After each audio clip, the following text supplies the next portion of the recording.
अस्सलाम वालेकुम dear students. आज हम लोग लिटरेरी स्टडीज़ में अपना नेक्स्ट टॉपिक करेंगे जो कि है फिगर्स ऑफ स्पीच के बारे में। जब हमने पोइटिक डिक्शन की बारे में पढ़ा था उसमें हमने ये स्टडी किया था कि डिक्शन जो है वो लैंग्वेज को कहते हैं और पोइट्री की जो अपनी एक ख़ास किस्म की लैंग्वेज होती है जिसके अंदर पोइट जो है वो कुछ ख़ास किस्म की वर्ड्स का सहारा लेता है अपनी बात को ज़्यादा अच्छे तरीके से बताने के लिए, जिसमें मेटाफर, सिमिलीज, पैराडॉक्सेस, इस तरह की चीज़ों का यूज़ किया जाता है। ये सब जो है इन सब को हम लैंग्वेज का पार्ट तो कहते हैं, यानी कि पोएटिक डिक्शन तो कहते हैं, लेकिन इन सब को हम फिगर्स ऑफ स्पीच भी कहते हैं या फिगरेटिव लैंग्वेज भी कहते हैं। आप फिगर्स ऑफ स्पीच कह लें या फिगरेटिव लैंग्वेज कह लें, बात एक ही है।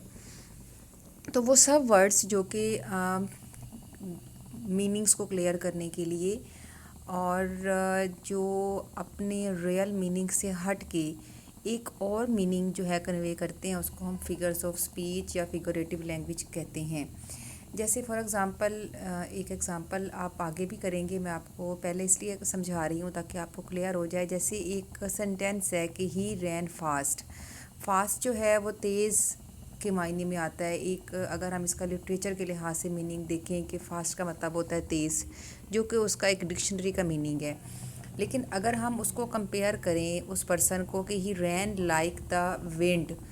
अब विंड जो है वो हमें पता है कि विंड का मतलब है एक हवा या एक ऐसी चीज़ जो कि बहुत तेज़ी से चलती है। तो अगर हम कंपेयर करते हैं किसी के भागने को विंड के साथ तो कंपैरिजन नहीं बनता। लेकिन अगर हम कंपैरिजन करते हैं और विंड को फास्ट की जगह पे इस्तेमाल करते हैं तो हमें क्लियर फ़ौरन हो जाता है कि वो बहुत तेज़ दौड़ता है। जैसे कि एक विंड की स्पीड बहुत ज़्यादा होती है और इसी तरह से उस पर्सन की भी स्पीड ऐसी ही हो सकती है। तो इस फास्ट की जगह पर जब विंड का वर्ड यूज़ किया जाएगा तो वो फिगरेटिव लैंग्वेज कहलाएगी, यानी कि एक ऐसे वर्ड्स जो कि अपने मीनिंग से हट के एक डिफरेंट मीनिंग्स जो हैं वो कन्वे करते हैं, उनको हम फिगरेटिव लैंग्वेज कहते हैं। सबसे पहले आप देख रहे हैं कि इधर मैंने नंबर 1 लिखा हुआ है पेज नंबर 73 पे। तो अ figure of speech is a use of word in a sense different from ordinary meanings. कि फ़िगर ऑफ स्पीच का मतलब होता है एक ऐसे लफ्ज़ को इस तरह से इस्तेमाल करना कि उसको अपने ऑर्डनरी मीनिंग से डिफरेंट यूज़ करना। A figures of speech is a word or phrase using figurative language. Figures of speech का मतलब होता है एक ऐसा लफ्ज़ या एक ऐसी फ्रेज़ इस्तेमाल करना जो कि फिगरेटिव लैंग्वेज के लिए यूज़ की गई हो, यानी कि एक ऐसी language that has other meaning that is than its normal definition. कि उसकी जो एक नॉर्मल डेफिनेशन है या उसकी एक जो नॉर्मल मीनिंग्स हैं उसके हट के जब हम कोई मीनिंग्स कन्वे करेंगे तो उसको हम फिगरेटिव लैंग्वेज कहेंगे। In other words figures of speech rely on indirect or suggesting meaning rather than a dictionary definition. तो हम ये कह सकते हैं कि फिगरेटिव लैंग्वेज एक ऐसी लैंग्वेज होती है जो कि डिक्शनरी के डेफिनेशन से, डिक्शनरी के लैंग्वेज से, डिक्शनरी के वर्ड्स की डेफिनेशन से या डिक्शनरी के मीनिंग से एक डिफरेंट मीनिंग जो होता है जिसको हम इनडायरेक्ट कहेंगे। देखें, एक वर्ड का जो डायरेक्ट मीनिंग है वो आपको डिक्शनरी प्रोवाइड करेगी, लेकिन अगर आप उसका एक इनडायरेक्ट मीनिंग देते हैं तो वो आपको उसको आप फिगर ऑफ स्पीच कहेंगे। फिगर ऑफ स्पीच की डेफिनेशन यहाँ पे जो है वो अच्छी दी गई है कि is the figure of figurative language is the opposite of literal language.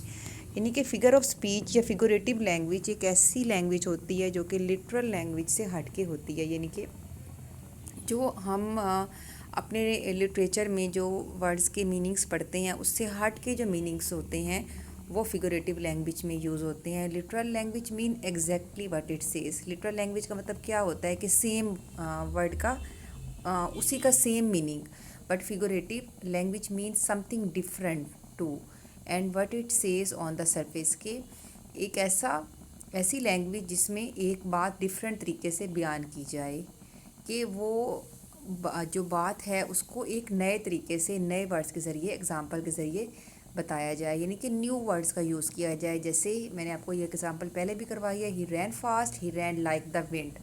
Fast को आप देख रहे हैं कि हाईलाइट किया गया और लाइक द विंड को भी हाईलाइट किया गया है। तो ही रैन फास्ट, फास्ट जो है वो लिटरल मीनिंग है, ठीक है, वर्ड है जो लिटरेचर में या हम डेली यूज़ में करते हैं कि फ़ास्ट का मतलब होता है तेज़। लेकिन अगर हम उसको कंपेयर करेंगे लाइक द विंड, विंड की तरह वो तोड़ता है, तो विंड जो है वो बहुत तेज़ होती है आपको पता है बहुत तेज़ी से चलती है और हमें पता है कि विंड की स्पीड बहुत ज़्यादा होती है। तो यहाँ पे जो विंड है वो स्पीड बता रही है उस पर्सन की जो कि तेज़ दौड़ता है। तो यहाँ पे लाइक द विंड जो है वो फिगरेटिव लैंग्वेज कहलाएगी।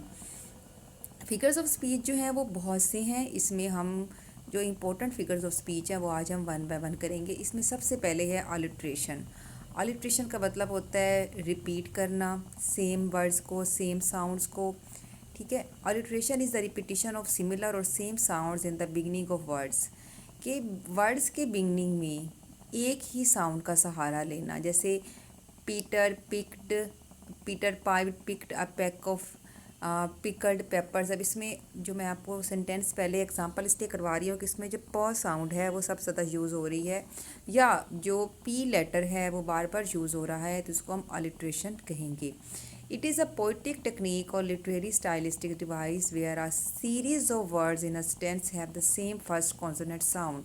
ये एक ऐसी टेक्निक है, एक ऐसी डिवाइस है जिसके अंदर पोइट जो है वो सेम लेटर को या सेम साउंड को हर वर्ड के अंदर यूज़ करता है। अब यहाँ पे आप देख रहे हैं पीटर में भी पी है, पिक पाइप्ड में भी पी है, प साउंड है, पिक्ड, पैक, पिकल्ड और पेपर्स। तो इसको हम ऑलिट्रेशन कहेंगे। वेरी इजी, और मुझे उम्मीद है कि आपको समझ आ रही होगी।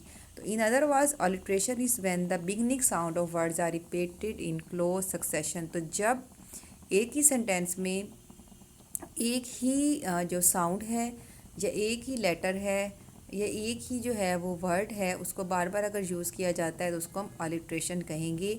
और पोइट्स इसको अपनी पोइट्री में बहुत ज़्यादा यूज़ करते हैं। क्यों यूज़ करते हैं? ताकि उसके अंदर एक इंटेंसिटी या उसके अंदर एक अच्छे मीनिंग्स कन्वे करने के लिए, उसकी इंटेंसिटी को दिखाने के लिए, उसकी खूबसूरती को बढ़ाने के लिए तो पोइट्स इस तरह की डिवाइसेस का सहारा लेते हैं। तो सबसे पहले हमने जो डिवाइस किया वो है alliteration.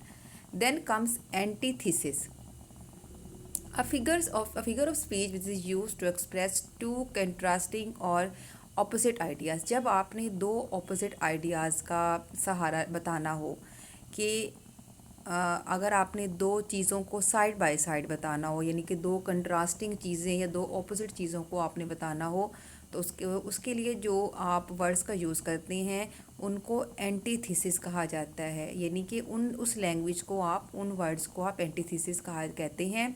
To achieve emphasis is known as antithesis. It is the term, moreover, it is the term used to refer to an author's use of two contrasting or opposite terms in a sentence for effect. Poet अपने words में, अपने sentences में effect डालने के लिए, असर डालने के लिए एंटीथेसिस का सहारा लेता है। जैसे आप ये एग्जांपल देख रहे होंगे, मैन प्रोपोजिस, गॉड डिस्पोजिस। कि इंसान जो चीज़ का इरादा करता है खुदा जो है वो उसको जो है वो रिजेक्ट कर देता है। इसी तरह टू एड हिज ह्यूमन, ये आपने काफ़ी दफ़ा पढ़ा होगा। टू फॉरगिव इज़ डिवाइन, कि गलती इंसान का काम है और माफ़ कर देना जो है वो खुदा का काम है।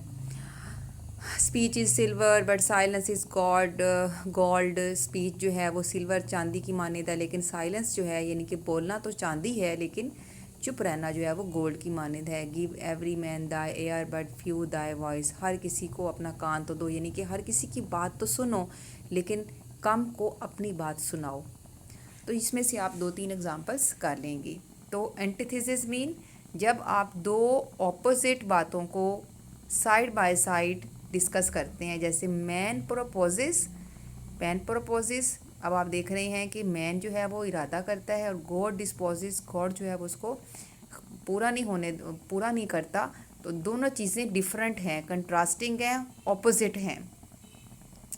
जैसे give every man thy ear but few thy voice, तो ये भी दोनों चीज़ें जो हैं वो आपस में ऑपोजिट हैं, तो इनको हम एंटीथेसिस कहेंगे। Then comes assonance. Assonance means repetition of vowel sounds in adjoining words।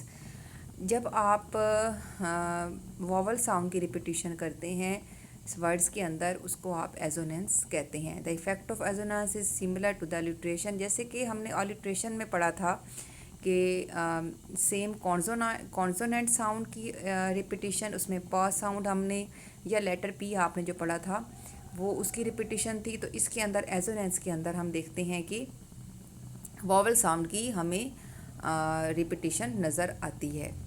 That is to say it haves to create tone, इससे एक बड़ी अच्छी टोन जो है वो पोइट क्रिएट करने की कोशिश करता है। It is also worth while noting whether or not it is regularly spaced, assonance is rare. बस 2-3 लाइन्स में आप इसकी डेफिनेशन कर लेंगे और देन आप इसकी एग्जांपल्स कर लेंगे कि when thou sighest not wind. अब यहाँ पे आप देख रहे हैं कि साइएस्ट और फिर साइएस्ट, इसके अंदर हमें एक जो है वो रिपीटिशन नज़र आ रही है वोवल साउंड की। इसी तरह से व्हेन के अंदर आप एस साउंड देख रहे हैं, दाउ के अंदर आप अगेन वोवल साउंड देख रहे हैं, ओ और ऊ साउंड। देन साइएस्ट आई में आप देख रहे हैं vowel sound. Then thou sighest not wind, not में ओ साउंड, विंड में ई साउंड। तो ये सब जो हैं इसके अंदर पोइट ने ए ओ ई ओ और ई का सहारा लेके, वोवल साउंड का सहारा लेके एक अच्छी टोन क्रिएट की है, जिससे बड़ा अच्छा इम्पैक्ट आ रहा है इन जो है वो सेंटेंसेस के अंदर, या इन इसके अंदर एक प्रॉपर हमें राइम स्कीम नज़र आ रही है। But sighest my soul away when thou weepest unkindly wind, my life's blood doth decay। इसमें से आप एक कोई सी भी एक आप जो है वो एग्ज़ाम्पल ले लें और इसको आप डिस्कस करेंगे। नीचे कुछ एग्ज़ाम्पल मैंने और भी टिक की थी। The light of the fire is a site. अब द में ए साउंड है, फिर लाइट में ई साउंड है, आई साउंड है, फिर ऑफ ओ आप देख रहे हैं अगेन वोवल है, फिर द में अगेन ई आई। इस तरह से आप ए और I repetition of long E sound जो है वो बार बार यूज़ हो रहा है। Light, sight. तो अब हम इसमें अगर आप नेक्स्ट आप देखें, इसमें ओ साउंड आपको नज़र आएगी। गो, स्लो, ओवर द रोड। ऊपर आपने देखा लाइट, फायर, साइट। तो ये सब जो हैं ये इसको हम एजोनेंस कहेंगे। Next comes एल्यूजन। एल्यूजन आपने पढ़ा भी होगा पहले और इसके बारे में सुना भी होगा कि एक ऐसा आइडिया जो कि हमें लगता है कि वो रियल है लेकिन रियल नहीं होगा वो, कि हमें सुन के लगे कि रियल है लेकिन वो असल में रियल ना हो। जैसे अगर हम एक एग्ज़ाम्पल करते हैं कि उसकी बिलविड की आंखें इतनी खूबसूरत थीं कि उसने सन को ये क्लिप्स लगा दिया। आप लोग रेप ऑफ द लॉक आगे पढ़ेंगे, मॉक एपिक है अलेक्जेंडर पॉप की, और पोइट्री में आप पढ़ेंगे। आई डोंट नो कि आपने अभी उसको पढ़ा है कि नहीं। कैंटरबरी टेल आपने पढ़ी होगी और उसके बाद फिर आपने पोइट्री में शायद फेरी क्वीन, और आई डोंट नो कि अलेक्जेंडर पॉप है कि नहीं है, लेकिन आप आगे उसको पढ़ेंगे। वो एक मॉक एपिक है और उसमें आप ये वाली जो मैं नीचे लाइंस पढ़ रही हूँ ना, bright as the sun her eyes the gazer strike, ये लाइंस आप आगे पढ़ेंगे। तो इसकी मैं आपको अभी ट्रांसलेशन करवाती हूँ। पहले ज़रा मैं आपको एल्यूजन के बारे में बता दूँ कि एल्यूजन का मतलब होता है कि जब आप एग्ज़ाम्पल के ज़रिए एक आइडिया के बारे में बताते हैं जो कि हमें पता है कि वो रियल नहीं है लेकिन हमें रियल लगता है। An एल्यूजन is a figure of speech that makes a reference to a place person. Allusion जो होता है वो एक ऐसी फिगर ऑफ स्पीच होती है जो कि एक ऐसी रेफरेंस को बताती है जो कि एक प्लेस, किसी चीज़ के बारे में, किसी प्लेस के बारे में, किसी पर्सन के बारे में या किसी चीज़ के बारे में हो चुका होता है, उसके बारे में एक जो है वो आइडिया या एक व्यू दे दिया जाता है। An एल्यूजन is an idea or something that is not real but it seems. जब आप इसको देखते हैं तो आपको वो पता चलता है कि ये ऐसा नहीं हो सकता, लेकिन आप फिर भी उसको एक्सेप्ट कर लेते हैं क्योंकि आपको उसको पढ़ के लग रहा होता है कि ऑब्वियसली ये रियल नहीं है बात, लेकिन वो उसके साथ इतनी ज़्यादा मैच हो रही होती है, इसलिए आप उसको एल्यूजन कहते हैं। Pops rape of the lock में बेलिंडा जो है उसकी बड़ी ब्राइट और स्पार्कलिंग आइज़ दिखाई गई हैं। वो जब अपने बेड से सो के उठती है तो उसकी आइज़ इतनी खूबसूरत होती हैं कि जब वो सूरज की तरफ देखती है, और ऐसे अकॉर्डिंग टू अलेक्जेंडर पॉप ऐसे लगता है कि जो सूरज है उसको गिरहन लग जाएगा। ब्राइट एज द सन, इतनी खूब ब्राइट, चमकदार हैं सन की तरह। अब सूरज जो है आपको पता है वो पूरी दुनिया में रोशनी फैलाता है, ब्राइट है ना। तो बेलिंडा की जो आंखें हैं ब्राइट एज द सन, सन की तरह खूब ब्राइट हैं। हर आइज़ द गेजर स्ट्राइक, उसकी आंखें जब गेजर स्ट्राइक, उसकी जो उसको देखेगा, जो उसको गेज करेगा, जब देखने वाले को स्ट्राइक करेंगी, एंड लाइक द सन, और इवन सन भी अगर उसकी आंखों में देखेगा, यानी कि अगर कोई लवर उसकी आंखों में देखेगा और इवन सन भी उसके आंखों में देगा, दे शाइन ऑन ऑल अलाइक, तो वो सब के ऊपर वैसे ही चमकेंगी जैसे कि सूरज हर किसी पर अपनी रोशनी एक जैसी डालता है। इसी तरह बेलिंडा की जो आंखें हैं वो भी सबके ऊपर एक जैसी चमक डाल रही हैं, और वो इतनी खूबसूरत हैं कि वो क्लिप्स लगा सकती हैं सूरज को भी, और बाकी जो लवर्स हैं उनकी आंखों को भी अंधा कर सकती हैं। अब हमें पता है कि सूरज को किसी एक फ़ीमेल की आइज़ तो एक्लिप्स नहीं लगा सकती, बट हम जब बेलिंडा के बारे में पढ़ते हैं, बेलिंडा की खूबसूरती और उसकी जो है नेचर, और जिस तरह से उसके बारे में अलेक्जेंडर पॉप ने उसकी एक पिक्चर जो है वो शो की है एपिक में, और हमें पता है कि एपिक जो होती है वो एक लॉन्ग नरेटिव पोएम होती है जिसमें एग्जैजरेशन बहुत ज़्यादा होती है, लैंग्वेज बड़ी बम्बास्टिक होती है, तो हम इस चीज़ को मान लेते हैं और हमें इस आइडिया के बारे में पता चल जाता है कि वाकई यहाँ पे एक एल्यूजन है कि बेलिंडा की जो आंखें हैं उसको कंपेयर किया गया है सन के साथ। नेक्स्ट इसकी आप एग्जांपल यही करेंगे, bright as the sun her eyes the gazer strike and like the sun they shine on all alike. Then comes apostrophe. ये एक आप कह लें कि एक किसी ऑब्जेक्ट या किसी आइडिया के बारे में, या फिर आप किसी लिविंग थिंग के बारे में जब आप कुछ कहना चाहते हैं, उसको कोई बात करना चाहते हैं, जैसे आप पोइट्री में आगे जब पढ़ेंगे तो उसमें आप देखेंगे कि जो पोइट्स हैं वो लाइफ से बात करने नजर आएंगे, कहेंगे ओ लाइफ, ओ डेथ। अब हम डेथ से तो कोई बात नहीं कर सकते ना, लाइफ से तो हम कोई बात नहीं कर सकते, लेकिन जब पोइट्स इन सब चीज़ों का सहारा लेते हैं और वो डायरेक्ट लाइफ से या किसी फ्रेंड से या किसी भी डेथ से बात करते नज़र आते हैं तो उसको हम एपोस्ट्रॉफ कहते हैं। उस फिगर ऑफ स्पीच को आप क्या कहते हैं? एपोस्ट्रॉफ।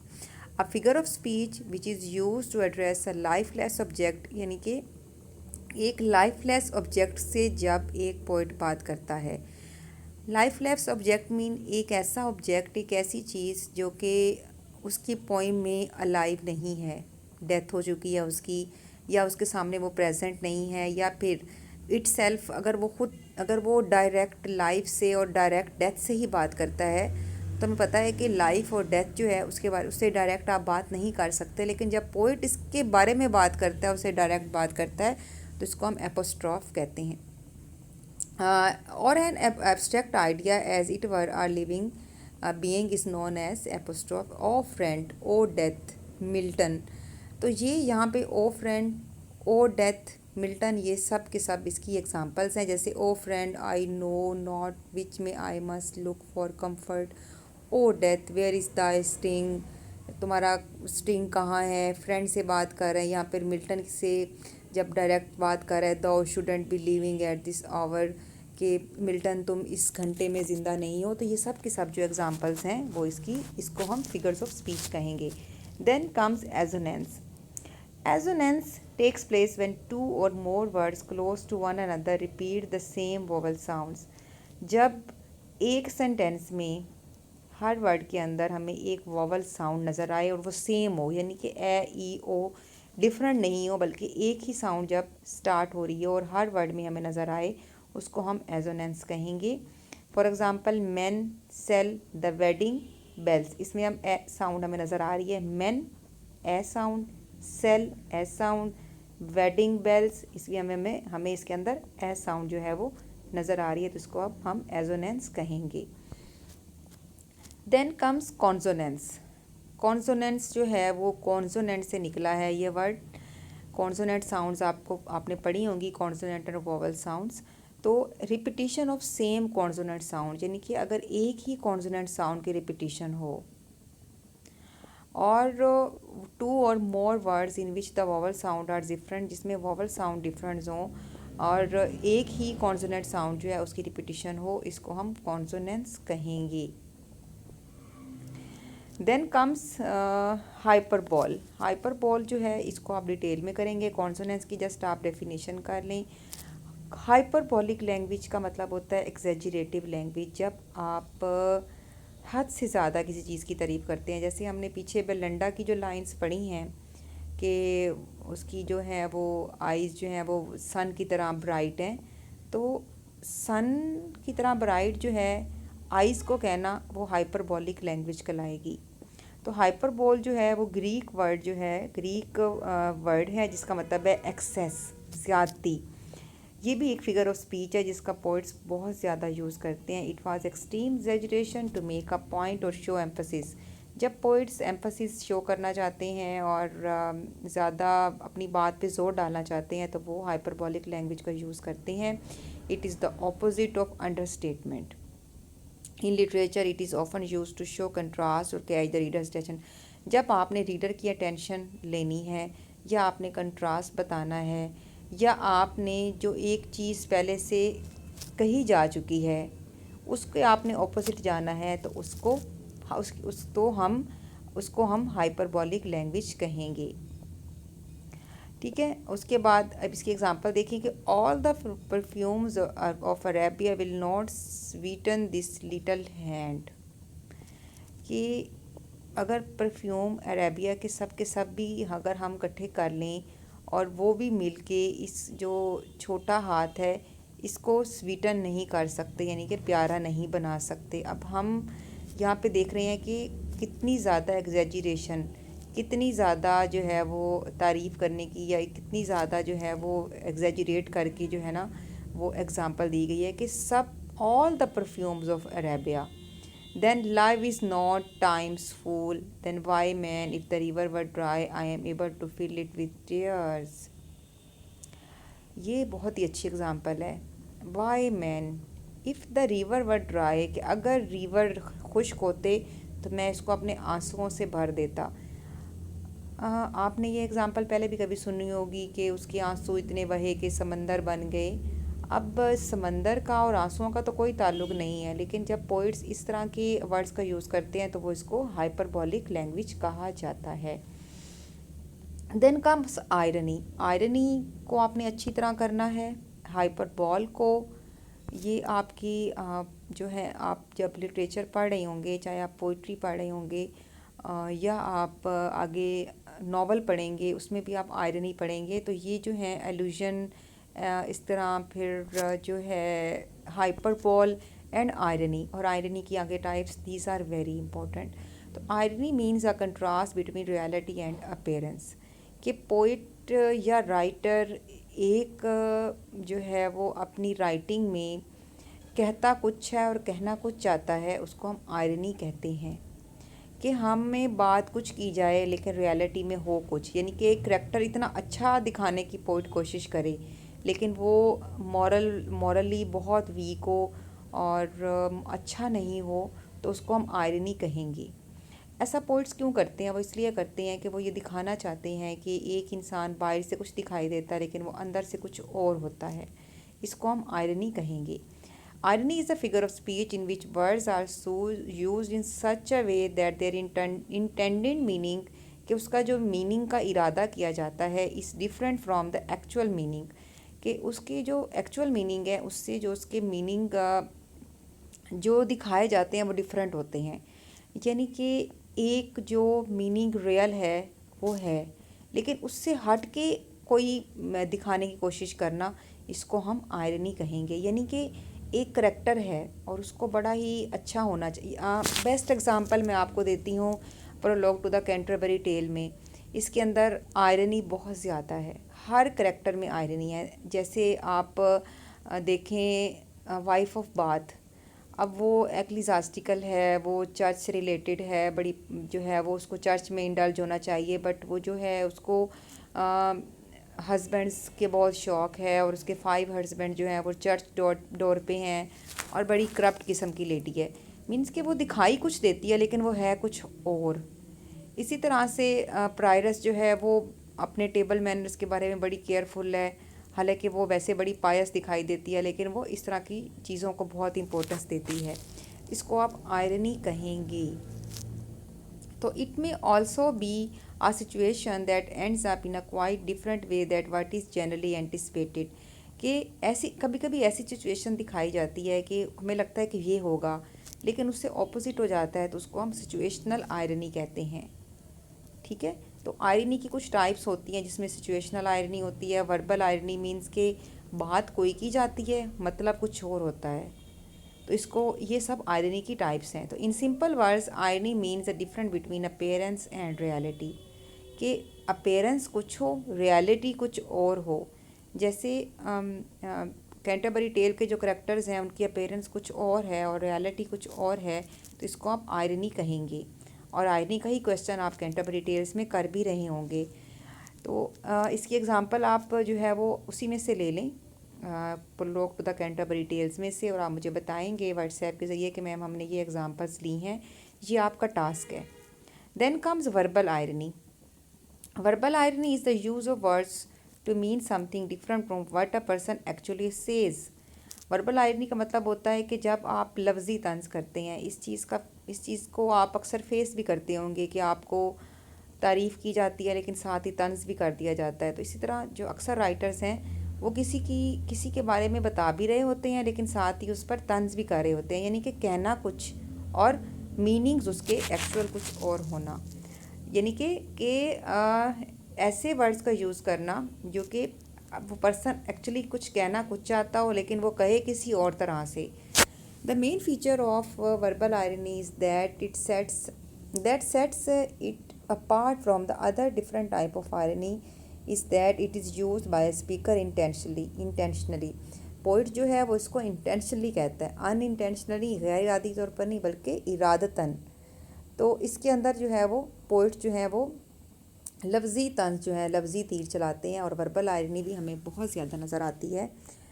वाइफ ऑफ बाथ में जब कहता है ना Geoffrey Chaucer, husbands at church door she has 5, she was a worthy woman in all her life। Wife of बात के बारे में कि वो बड़ी ही नेक औरत थी अपनी पूरी लाइफ में।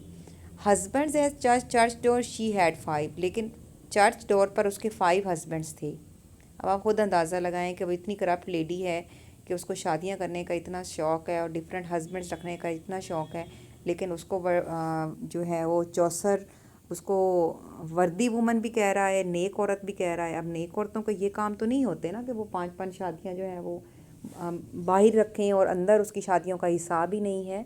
तो इसको हम वर्बल आयरनी कहेंगे और वही आप एग्ज़ाम्पल इसके अंदर कोट कर लेंगे। बट अगर आप चाहें तो आप कोई और एग्ज़ाम्पल भी ले सकते हैं। Then comes dramatic irony. Dramatic irony का मतलब होता है कि जब ऑडियंस जो है वो कुछ और अंदाज़ा लगा रही हो कुछ और जाए। ठीक है। Dramatic irony occurs when the audience know something that is going on in a situation, के हो कुछ हो रहा होता है, करेक्टर्स कुछ और, करेक्टर जो हैं उससे अनअवेयर होते हैं। Because of this understanding the words and action of the characters takes on a different meaning. तो इसको आप ड्रामेटिक आयरनी कहते हैं कि जब आप एक ऐसा ड्रामा देख रहे होते हैं जिसमें आप एक्सपेक्ट कुछ कर रहे होते हैं या ऑडियंस जो है वो करेक्टर्स जो हैं वो इस तरह से रोल प्ले कर रहे होते हैं कि आप एक्सपेक्ट कुछ कर रहे होते हैं और हो कुछ जाता है, या वो करेक्टर्स इस तरह से आपके सामने एक्टिंग करते हैं कि आप वही परसीव करने लग जाते हैं लेकिन हो कुछ और जाता है। और आपको भी ऐसे ही लगता है कि शायद इन करेक्टर्स को पता ही नहीं आगे क्या होने वाला है। जैसे हम एक ड्रामा देखते हैं और हम कहते हैं ओ पता नहीं इसका आगे क्या होगा, इसको तो पता ही नहीं होगा इसके साथ ये होने वाला है। अब हालांकि रियल में उन करेक्टर्स को तो पता होता है कि क्या होने वाला है। तो उसको इस तरह से वो जो करेक्टर्स होते हैं उस ड्रामा को प्ले करते हैं इसको हम ड्रामेटिक आयरनी कहते हैं। Then come situational irony. Situation means कि आप सिचुएशन कुछ परसीव कर रहे हैं और सिचुएशन कुछ और आ जाए। Different between what is expected and what actually happens. Situational irony occurs when the exact opposite of what is meant to happen, कि आपको लग रहा होता है कि ये हालत या ये कंडीशन होने वाली है, ये सूरत हाल होने वाली है और हो कुछ और जाती है। ये सब की सब जो हैं ये आयरनी की एग्जांपल हैं। Irony. Then number 1 verbal irony, जब आपके लफ्ज़ों में जो है वो कंट्रास्ट हो कि आप कहें कुछ और हो कुछ। ड्रामेटिक आयरनी, जब करेक्टर्स इस तरह से ड्रामा प्ले करें कि आपको लगे कुछ और होने वाला है और हो कुछ और। सिचुएशनल आयरनी, जब सिचुएशन में आयरनी। और फेट, आयरनी ऑफ फेट, कि आप इस तरह से जो है वो आयरनी ऑफ फेट जो है वो राइटर्स इस तरह से शो करते हैं कि आपको लगता है कि किस्मत ने कुछ गलत कर दिया है। Type of situational irony that can be use for tragic और कॉमिक पर्पसेस, इसको ट्रेजिडी के लिए भी और कॉमेडी के लिए भी यूज़ करते हैं राइटर्स।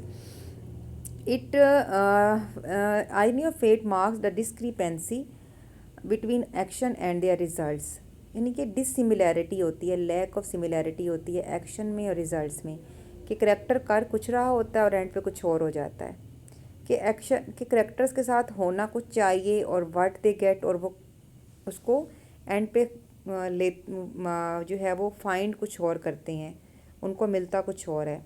बिटवीन एक्सपेक्टेशन और रियलिटी की एक्सपेक्टेशन आपकी ये होती है और हो कुछ इस तरह जाता है। जैसे रोल ऑफ फेट होता है ना, कि एक बंदा जो है वो इस तरह से दिखाया गया है एक नावल में या ड्रामा में कि वो कर कुछ रहा है और उसके बाद रोल ऑफ फेट की वजह से उसके साथ कुछ गलत हो जाता है, तो उसको आप आयरनी ऑफ फेट कहेंगे।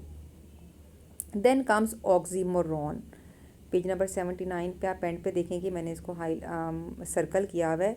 ऑक्सीमोरॉन जो है वो भी एक फिगर ऑफ स्पीच है जो कि लिंक करती है टू ऑपोजिट या कॉन्ट्राडिक्टरी वर्ड्स को, यानी कि टू कंट्रास्टिंग अगर वर्ड्स हैं, ऑपोजिट हैं, उनको जब अगर आप इनमें लिंक किया जाएगा तो उसको ऑक्सीमोरॉन कहा जाएगा, ताकि एक आइडिया और एक सिचुएशन को जो कि कॉन्ट्राडिक्टरी है, ठीक है, लेकिन उनको आपस में मिला दिया जाए, उसको हम कहेंगे क्या कहेंगे, ऑक्सीमोरॉन। जैसे एग्जांपल देखें, वाइजेस्ट फूल, फूल आपको पता है फूल को कहते हैं, पागल को कहते हैं, लेकिन वाइजेस्ट फूल अक्लमंद पागल, तो अक्लमंद और पागल का आपस में जब ताल्लुक तो बिल्कुल नहीं बनता, लेकिन जब दोनों का आपस में मिला दिया जाता है तो उसको हम क्या कहते हैं, oxymoron. Very easy. Then cruel kindness, aching joys, ऐसी खुशियाँ जो तकलीफ़ देती हैं। लाइफ इज़ बिटर स्वीट, ठीक है, बिटर भी है, तल्ख भी है, लेकिन मीठी भी है। पर्सोनिफिकेशन, वेरी इजी, जब आप किसी नॉन लिविंग थिंग को लिविंग जैसी क्वालिटीज़ दे देते हैं, उसको कहते हैं पर्सोनिफिकेशन। व्हेन लाइफलेस ऑब्जेक्ट्स और abstract ideas represented as person with human qualities, it is called personification.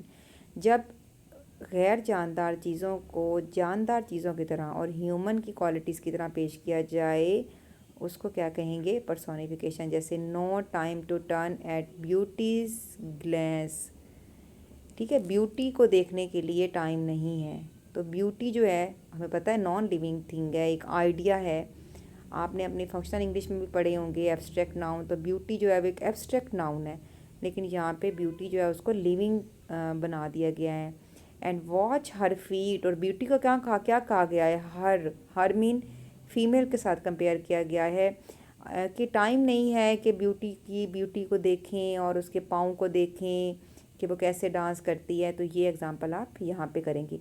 अब ब्यूटी कैसे डांस कर सकती है, लेकिन पोइट ने उसके अंदर पर्सोनिफिकेशन के ज़रिए उसको इंसानों जैसी क्वालिटीज़ दे दी हैं कि वो डांस भी कर सकती है, और ये सब पोइट्री के अंदर यूज़ की जाती हैं फिगर्स ऑफ स्पीच। तो पर्सोनिफिकेशन का यूज़ तो पोइट अक्सर ही करता नज़र आता है। देन कम्स पैराडॉक्सेस, जिसको आपने पहले पढ़ा भी होगा कि एक ऐसी स्टेटमेंट जो कि कॉन्ट्राडिक्टरी हो but that on reflection seem some deeper sense, लेकिन हमें बाद में ऐसे लगता हो कि नहीं वाकई ऐसा हो सकता है, यानी कि एक ऐसी चीज़ जो कि देखने में तो हमें लगे कि गलत है, लेकिन जब आप उसको समझें तो आपको लगे कि नहीं ये ठीक है। It contains a basis of truth, जिसके अंदर एक हमें ट्रूथ भी नज़र आए, इसको आप पैराडॉक्सेस कहेंगे। जैसे the child is the father of man, बच्चा जो है वो इंसान का बाप है। तो ये आप देखें कि यहाँ पे child is father of man, तो यहाँ पे हमें पहले तो बात समझ नहीं आती, लेकिन फिर हमें समझ आ जाती है कि वाकई वर्ड्सवर्थ क्या यहाँ पे कहना चाहता है, कि जो चाइल्ड है वो मैन का फादर ऑफ मैन है। इसके अलावा भी आप पैराडॉक्सिस की 3-4 एग्जांपल्स यहाँ पे कोट करेंगे और वो आप मुझे व्हाट्सएप के ज़रिए बताएंगे। देन कम सिमिली, सिमिली में लाइक का वर्ड बहुत ज़्यादा यूज़ किया जाता है, एज या लाइक का, और दो अनलाइक चीज़ों को कंपेयर कर दिया जाता है ताकि उनकी क्वालिटी या उनके अंदर जो अच्छी बुरी बात है या उनके अंदर उसकी जो उस बात को ज़्यादा अच्छे तरीके से बताने के लिए लाइक का या एज का वर्ड यूज़ कर दिया जाता है, इसको सिमिली कहा जाता है। Simile is a figure of speech in which two apparently mean सामने नज़र आने वाली अनलाइक थिंग्स को एक्सप्लिसिटली कंपेयर कर दिया जाता है, बड़े अच्छे तरीके से कंपेयर कर दिया जाता है। जैसे for example, her lips are like are red red rose. अब रोज़ के साथ लिप्स का तो कोई कंपैरिजन नहीं बनता, लेकिन हमें पढ़ने के बाद समझ आ जाता है कि ठीक है, रोज़ भी रेड होता है और उसके लिप्स भी लाइक रोज़ हैं, लाइक रेड रोज़ हैं। अब यहाँ आप लाइक का जो है वो वर्ड देख रहे हैं, the soul was like a star and dwelt apart, कि सोल जो है वो स्टार की मानद थी और अलहदा ही चली गई, दूर चली गई। तो इसी तरह लाइक का वर्ड जो है वो हमें किसके साथ कंपेयर किया गया, स्टार के साथ। स्टार भी तो बहुत ऊंचे होते हैं ना। अक्सर बच्चों को एग्जांपल दे के आप लोग बता रहे होते हैं कि वो जो हम चला गया है वो आसमान पे चला गया है या वो सितारा बन गया है, तो वो सब सिमिलीज कहलाती हैं। Then comes metaphor. मेटाफर का मतलब होता है कि a likeness by speaking of one thing as if it were another respected of its verbal meaning. A metaphor is an implied simile in which two things are treated at one। बेटा simile और metaphor में इतना सा फ़र्क होता है, वैसे दोनों सेम ही होती हैं, लेकिन सिमिली में लाइक और एज का वर्ड यूज़ किया जाता है, मेटाफर में डायरेक्ट कंपैरिजन कर दिया जाता है। लेकिन सिमिली में हमने देखा था कि her lips are like red rose, लेकिन इसमें हम डायरेक्ट जो है वो कंपैरिजन कर देते हैं। मैंने इधर सर्कल भी करके लिख दिया डायरेक्ट, कि the camel is the ship of the desert. अब शिप जो है हमें पता है कि वो किस में चलता है, समंदर में, लेकिन जो कैमल है वो शिप डेजर्ट का है। और वाकई दो अनलाइक चीज़ें हैं, लेकिन कंपैरिजन बनता भी है दोनों में। कैसे बनता है कि शिप का काम होता है एक चीज़ को दूसरी जगह पे पहुंचाना, ट्रांसपोर्ट के लिए यूज़ होता है। तो कैमल जो है वो डेज़र्ट में ज़्यादा यूज़ होता है, क्योंकि वो कैमल जो है वो डेज़र्ट में बहुत अच्छे तरीके से मूव कर सकते हैं, जैसे कि शिप जो है वो समंदर में बड़े अच्छे तरीके से मूव कर सकता है। और लाइफ एक ड्रीम है। ड्रीम ख्वाब भी तो ऐसे ही है ना, कि आप सोते हैं और उठ जाते हैं, और लाइफ भी तो ऐसे ही है कि आप ज़िंदा रहते हैं और मर जाते हैं। तो आज का लेक्चर इतना ही है फिगर्स ऑफ स्पीच के बारे में, जिसमें हमने मेटाफर, सिमली, पर्सोनिफिकेशन, पैराडॉक्सेस और ऑक्सीमोरॉन, आयरनी की टाइप्स, और इसके अलावा consonance, hyperbolic language, apostrophe, assonance, allusion, antithesis, assonance और अलिट्रेशन के बारे में पढ़ा। इस लेक्चर को आप 2 पार्ट्स में डिवाइड करके सुनेंगे, ताकि आपको इतना मसला नहीं हो इसको समझने में। यानी कि आप इसके टोटल पेजेस को डिवाइड कर लेंगे, इसके 1 2 3 4 5 एंड देन 6 एंड 7 8 9 पेजेस हैं। तो 5 पेजेस या 4 पेजेस आप एक दिन कर लें और 5 पेजेस आप एक दिन कर लें, और आप मुझे इसका फीडबैक जो है वो मुझे आप देंगे वेडनेसडे को, कि आपको इसके बारे में सब कुछ क्लियर हो गया है, और अगर कोई प्रॉब्लम है तो भी आप मुझे बताएंगे व्हाट्सएप ग्रुप में। तो till then take care and Allah हाफिज़।